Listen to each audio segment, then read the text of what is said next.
ভাঙন প্রতিরোধের দাবিতে হাইলাকান্দিতে আমরণ অনশন। হাইলাকান্দি জেলার কাটলিছড়া কেন্দ্রের ধলাই মলাই অঞ্চলের ইনলেংপার গ্রামে ভাঙনের ভয়াবহ রূপ।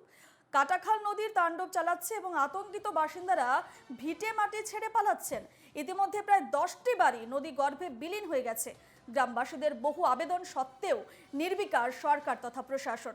এবারে স্থানীয় বাসিন্দারা ভাঙন প্রতিরোধের দাবিতে আমরণ অনশনে নেমেছেন।